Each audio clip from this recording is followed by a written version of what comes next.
भाई सीधी बात, नो बकवास। आपको पता ही है आज का हमारा टॉपिक है कि हर बार बाबर आजम ही क्यों। भाई पाकिस्तान क्रिकेट में आप देख सकते हैं कि बहुत सारे बहुत बड़े बड़े लेजेंड्स हमारे पास आए हैं। वसीम अकरम हो गए, वकार यूनिस हो गए, इंजमाम उल हक हो गए, हमारे मोहम्मद यूसुफ हो गए, इमरान खान, ठीक है। बहुत बड़े लेजेंड आए और उनमें से एक बाबर आजम भी है। मैं उनको इतना बड़ा लेजेंड मानता हूं कि वसीम अकरम के साथ कंपेयर कर सकूं। ठीक है, वो हमारे इतने बड़े लेजेंड हैं, मैं मानता हूं। आपकी नजर में हो वो अब अलग बात है, उस पर एक और बात करेंगे। तो भाई 2021 तक सब सही चल रहा था। बाबर आजम वो पहला कप्तान था जिसने इंडिया को शिकस्त दी, भाई वो भी 10 विकेट से। एक विराट कोहली का पॉडकास्ट है, शायद आपने सुना नहीं है, उसने 21 वाली जीत पर हार पर बोला है कि वो पूछ रहा था कोई उससे कि भाई विराट कोहली से कि आप पहले कप्तान हो जो इंडिया से हारे हो, तो कैसा फील हो रहा था उस वक्त। तो विराट कोहली ने कहा कि मुझे उस वक्त कुछ नहीं फील हो। क्यों? क्योंकि आप एक डिजर्विंग हार हुए थे। डिजर्विंग मतलब कि जो सामने वाली टीम है उसने आपको जो है आउट प्लेड कर दिया। ठीक है, मतलब इतना अच्छा उन्होंने खेला आपसे, और इसमें ये एक्सेप्ट करने में कोई बुराई नहीं है कि उन्होंने आपको आउट प्लेड कर दिया और वो उस दिन जो है अच्छा खेल रहे थे। किसकी वजह से? कप्तान कौन था? बाबर आजम। फिर इंडिया को हमने शकअप 2022 में हराया, कप्तान कौन था? बाबर आजम। ठीक है, लेकिन जब 2022 का टी20 वर्ल्ड का फाइनल हम खेले, कप्तान कौन था? बाबर आजम। हमने ट्राई नेशन सीरीज न्यूजीलैंड में जाकर जीती, कप्तान कौन था? बाबर आजम। और रुकना जरा, ठीक है। बाबर आजम 2022 में प्लेयर ऑफ दी इच्छा थे, प्लेयर ऑफ द ईयर थे, ODI player of the year और क्रिकेटर ऑफ द ईयर भी थे। ठीक है, इतने ऐसे उन्होंने अवार्ड जीते। लेकिन हमारे एक्स क्रिकेटर्स को यह बात हजम नहीं हो रही थी। ठीक है, उन्होंने एक बड़ा सा प्रोपोगेंडा चलाया बाबर के खिलाफ, यूट्यूब पर, मीडिया पर, सोशल मीडिया पर। ठीक है, अब ये बोलते हैं किंग ये किंग वो किंग। भाई उसने कब कहा है मुझे किंग कहो? आपने कभी सुना है बाबर ने कहा है मुझे किंग कहो? बाबर के किसी भाई ने कहा है, उसके बाप ने कहा है, किसने कहा है किंग बोलो? भाई अगर लोग उसको किंग बोलते हैं, इसमें उसकी क्या गलती है? उसने बोला है कभी कि जब मैं क्रीज पर आता हूं तो क्राउड में शोर करो, जब पाकिस्तान कोई आउट होता है ओपनर तो मैं आ रहा हूं तो शोर करो? उसने कभी ऐसा बोला है? नहीं बोला है। उसको अल्लाह ने इज्जत दी है, आपको अल्लाह ने इज्जत ऐसी नहीं दी थी। शायद आफरीदी भी जब आउट होता था ना तो ग्राउंड में लोग चले जाते थे फिर, क्योंकि भाई लोगों का क्रेज एक बंदे के लिए एक फैन फॉलोइंग होती है, कुछ होता है। आपका वो नहीं था, आपको इस बात से जलन होने लगी है। और ये जो मीडिया वाले हैं इनकी बात मैं नहीं करूंगा, क्योंकि ये खुद व्यूज के लिए करते हैं। भाई आपको पता ही है कि सोशल मीडिया आजकल क्या है, सब पैसे के पीछे हैं। तो बाबर को पकड़ना पड़ता है, उनकी भी दिल में नहीं होगा कि बाबर को कुछ बोले, लेकिन क्या करें, पैसे तो कमाने ही है, तो इसीलिए बोलते हैं वो। उनको छोड़ दो, एक्स क्रिकेटर्स की बात कर दो। मीडिया तो वैसे ही पैसे कमाने में लगा हुआ है। उनको जो जिससे व्यू आएंगे वो उस पर बात करेंगे, जिससे टीआरपी मिलेगी वो उस पर बात करेंगे। बाबर आजम पर टीआरपी मिलती है, व्यूज आते हैं, वो बात करेंगे, यूट्यूबर्स बात करेंगे, मैं करूंगा, मुझे पैसे चाहिए, उनको पैसे चाहिए। लेकिन एक्स क्रिकेटर आपको क्या चाहिए? आपके पास सब कुछ है, लेकिन फिर भी बाबर आजम को बार बार क्रिटिसाइज करते हो आप लोग। बासित अली एयर न्यूज पर बैठकर आप बात करते हैं, ठीक है। हर बार आपसे सवाल हुआ साइम अयूब के बारे में, तो आपने बोला कि भाई साइम अयूब क्लासी प्लेयर है, टैलेंट है, वो करेगा। भाई कब करेगा? अभी यंग है, अभी नया है भाई, नया है अभी। साइम अयूब ने सरफराज अहमद, मोहम्मद आमिर, हसन अली, इन सब से ज्यादा, उमर गुल, ज्यादा टी20 मैचेस खेले हुए हैं भाई। हसन अली से भी ज्यादा, सरफराज से भी ज्यादा टी20 मैच साइम अयूब ने खेले हैं। और फेल होता है, बोलते हैं नहीं ये हमारा यंग टैलेंट है, अभी यंग है, अभी न्यू है, अभी सीख रहा है। कब सीखेगा? ये कोई बच्चा है नर्सरी का, सीख रहा है, बस सीख रहा है। और बाबर आजम की बात आएगी तो बोलेंगे इनको क्या है, इनको कुछ कर। अभी परसों बाबर आजम के बारे में बोल रहे थे कि अब अमाई कैसे ने जो बोला ना, उसके बाद पता है ये क्या बोल रहा था? बोल रहा था कि अब सबको पता चल गया कि बाबर आजम जो है एक बड़ा खिलाड़ी नहीं है। उनके मुंह पर तमाचा है जो बाबर आजम को बड़ा खिलाड़ी बोलते हैं। बात की सुनो, बोल रहे हैं कि ये उनके मुंह पर तमाचा है जो बाबर आजम को बड़ा खिलाड़ी मानते हैं। इसका मतलब है कि बाबर आजम बड़ा खिलाड़ी नहीं है। भाई अब क्या करें, सईद अनवर को ये लेजेंड बोलते हैं। बाबर आजम की सेंचुरियां और सईद अनवर की सेंचुरियां बराबर हैं, ठीक है। रही बात आईसीसी टूर्नामेंट की, तो सईद अनवर भी 1992 में नहीं थे, ठीक है। बाबर ने भी चैंपियन ट्रॉफी एक जीती हुई आईसीसी टूर्नामेंट इवेंट में, ठीक है। उस फाइनल मैच में बाबर आजम के 43 रन थे फखर जमान की सेंचुरी के बाद, ठीक है, और अच्छे खासे पेस पर थे उसमें, ठीक है। लेकिन पता नहीं क्या है इनको, टी20 वर्ल्ड कप में एक में ही वो सबसे ज्यादा स्कोर था बाबर आजम का। लगातार 4 50 हैं T20 वर्ल्ड कप में, ठीक है। ओडीआई वर्ल्ड कप जब पहला अपना खेले तो सबका रिकॉर्ड तोड़ दिया, पाकिस्तान के हाईएस्ट स्कोरर आईसीसी इवेंट बन गए।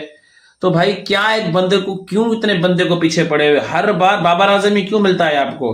भाई चैंपियन ट्रॉफी में ओडीआई में उसने अपना पूरा करियर, ठीक है, 1 डाउन खेला, नंबर 3 खेला, पूरा करियर अपना, इतना अच्छा करियर जा रहा था पूरा, ठीक है, लोग तारीफ कर रहे थे। एक वाहिद बंदा है जिन्होंने 2 ओकेशन पर 3 बार सेंचुरी लगातार मारे 2 ओकेशन पर, जिसमें से 2 बार ऑस्ट्रेलिया भी आती है। ऑस्ट्रेलिया हमारे पास आई 27 साल बाद, हमने ऑस्ट्रेलिया को ओडीआई सीरीज हराई, ठीक है, अपने घर में। वो भी बाबर आजम, जब एक मैच हम हार गए तो बाबर आजम पिछले दोनों ही मैचों में सेंचुरी स्कोर की, चेस करते हुए, क्या चेस करते हुए सेंचुरी स्कोर की, जहां पर एक सेंचुरी में 73 गेंदों पर सेंचुरी की, जब हम पाकिस्तान को 350 का टारगेट मिला। लेकिन आपने कहा कि ये बॉलर से नहीं, अच्छा उसमें बॉलर पता है कौन थे? उसमें पैट कमिंस था, शॉन एबर्ट था, ठीक है, शॉन एबर्ट था, एडम जेम्पा था उस सीरीज में, पैट कमिंस भी था, मिचेल स्टार्क, उससे ट्रेविस हेड भी था। लेकिन ये बोलेंगे भाई ये तो CZ टीम में बाबर आजम T20 में सेंचुरी मारी, अफ्रीका में जाकर, अफ्रीका में उस मैच में रबाडा खेल रहा था। ये बोलेंगे सी टीम में उसने डिफेंडिंग चैंपियन इंग्लैंड, जब इंग्लैंड वर्ल्ड कप जीतकर 2022 में यहां हमारे पास सीरीज खेलने आया तो बाबर ने सेंचुरी मारी, ठीक है। तो फिर ये बोलेंगे चेस में सेंचुरी मारी, 200 के चेस में। अच्छा ये बोलते हैं, उस दिन बाबर बोल रहा था बासित अली कि अगर बाबर आजम को ओपनर भेजना है तो बस डिसाइड कर लो कि आपको सिर्फ 130 और 140 बनाने। मतलब ये सीधा सीधा तंज कर रहा है कि बाबर आजम अगर ओपनर आएगा तो पाकिस्तान 150 से क्रॉस नहीं करेगा। मैं आपको एक बात बताता चलूं, जब पाकिस्तान ने 200 कितनी बार बनाया, पहले ये आप अपने जहन में रख लो, ठीक है। मुझे लगता है मेरे स्टेट्स के पाकिस्तान ने 6 बार 200 बनाया है, ठीक है, T20 में। एक बार जब हसन नवाज ने चेस किया था सेंचुरी मारकर, उसके बाद पता है क्या, जब भी उसमें बाबर खेलने रहा, जब भी पाकिस्तान ने 200 बनाए Babar Azam man of the match गए, प्लेयर ऑफ द मैच, ठीक है। और रुकना जरा, 3 बार पाकिस्तान 200 चेस कर रहा था T20 में, ठीक है, 200 चेस कर रहा था। बाबर आजम 122 रन चेस में, 204 की, बाबर आजम 201 की चेस में 110 run, Babar Azam West Indies के खिलाफ 203 की चेस में 80 रन कर गए थे। अब आप बोल रहे हैं कि वो बंदा मार नहीं सकता। आपने इतनी क्रिकेट खेली नहीं हुई है जितने उस बंदे के अवार्ड है, और आप उसको बोलते हैं कि उसे क्रिकेट नहीं खेलनी आती, वो बड़ा प्लेयर नहीं है। उसने अब 4 साल आईसीसी में नंबर 1 गुजारे हैं, T20 में 2 साल नंबर 1 गुजारे हैं। आप में से किसी, अब वो ऐसा प्लेयर कभी देखा है जो नंबर 1 पर पाकिस्तान में आया हो, ODIs में, T20 में कभी देखा है ऐसे प्लेयर? सुना है किसी के बारे में? जावेद मियां कुछ पे था कभी तो किसी दौर में, लेकिन इतने साल तक, जब विराट कोहली का प्राइम चल रहा था, ठीक है, जब बाबर आजम 2019 में नंबर 1 रहे थे ना ODI में, तब प्राइम विराट कोहली था उस वक्त 2019 में, ठीक है। और इतना रिटायर तो अभी 25 में हुआ है ना, 2019 की बात कर रहा हूं मैं। बाबर आजम ने रोहित शर्मा और विराट कोहली को T20 वनडे रैंकिंग में आसपास में नहीं आने दिया। अब उसका खराब टाइम चल रहा है, बंदे क्रिकेटर्स पर खराब टाइम आता है, बंदे पर आता है, चल जाएगा, कुछ नहीं है, खैर है, ये बुरा टाइम चला जाएगा। लेकिन आप ऐसा मत करो कि कल अगर वो जाए तो आपको पछताना पड़े, जिस पोजीशन में वो जाए आपको पछताना पड़े। भाई पता नहीं क्या बोल रहे हैं। अब इस वर्ल्ड कप की बात कर लो, ठीक है, नामीबिया के मैच के पहले ये पता है क्या एजेंडा चल रहा था? एजेंडा ये चल रहा था कि बाबर आजम जो है वो बाबर आजम जो है वो ओपनिंग करना चाहते हैं। अब ये एजेंडा मतलब सारी मीडिया में फैला हुआ था, फैलाया किसने था आपको पता ही है, मैं नाम नहीं लूंगा, ठीक है। सारी मीडिया में एजेंडा चल रहा था कि बाबर आजम जो है वो अगले मैच में ओपनिंग करेंगे, सही है। लेकिन उस बंदे ने बैटिंग पैड पहनकर 20 ओवर खड़ा रहा, बैठा रहा, लेकिन बैटिंग पर नहीं आए। क्यों? कोच ने उसको बोला था कि बाबर कोच ने क्या बोला प्रेस कॉन्फ्रेंस में कि बाबर ने पहले रिकॉग्नाइज किया था कि लेग स्पिनर चला रहा है तो नाफे को भेजते हैं। भाई उस बंदे की आप देखो, अच्छाई तो देखो, उसने बोला खुद के नाफे को भेजो, इसलिए वो नहीं आया। और वो उसको पता था कि 12 ओवर हो गए, 20 ओवर 50 ओवर हो गए, अब नाफे का जाना अच्छा बनता है। मैं भी बोल रहा हूं नाफे सही है, ठीक है। बाबर आजम 4 नंबर पर डिजर्व नहीं करता है, अगर मेरे हिसाब से नहीं करता है T20 में, वो 4 नंबर पर उसको खिलाना ही है तो ओपनिंग और 1 डाउन खिलाओ, अगर नहीं खिलाना है तो बाहर खड़ा रहे, कुछ नहीं बैठा रहे, क्या है, औरों को खिलाओ। एशिया कप नहीं खेला, ठीक है, आप उसको खुद लेके आए हो।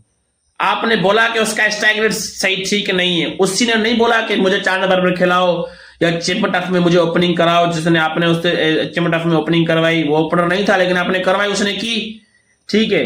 फिर वो ओपनिंग करता था, आपने उसको 1 डाउन भेजा, ठीक है, उसने 1 डाउन पे आया। फिर सलमान आगा ने मैं 1 डाउन जाऊंगा, फिर उसने 4 डाउन किया। उसने नहीं बोला कि मुझे 4 डाउन में खिलाओ, आप उसको बैठा सकते हैं। ये फैसले मैनेजमेंट के हैं, बाबर आजम के नहीं है। अब उस टीम बैठकर बोल रहे हैं बाबर आजम 4 नंबर पे क्यों खेल रहा है। भाई वो खेल क्यों नहीं उसको खिला रहे हैं, वो खुद कहे कि मैं नहीं खेलना चाहता। ऐसा कौन सा खिलाड़ी देखा है आपने कभी क्रिकेट में जिसने बोला हो मुझे इस नंबर पर नहीं खेलना है? कभी देखा है ऐसा क्रिकेटर? भाई हर खिलाड़ी को अपनी मैनेजमेंट की बात सुननी होती है। वो खेलेगा, उसको जो रोल मिलेगा वो अपने तरीके से निभाएगा। अब आपको क्या करना है, आप वो निभाएं। आपको तो व्यूज ही चाहिए। मैच पता नहीं किसका चल रहा होगा, बात बाबर आजम की हो रही होगी, क्यों? क्योंकि व्यूज चाहिए।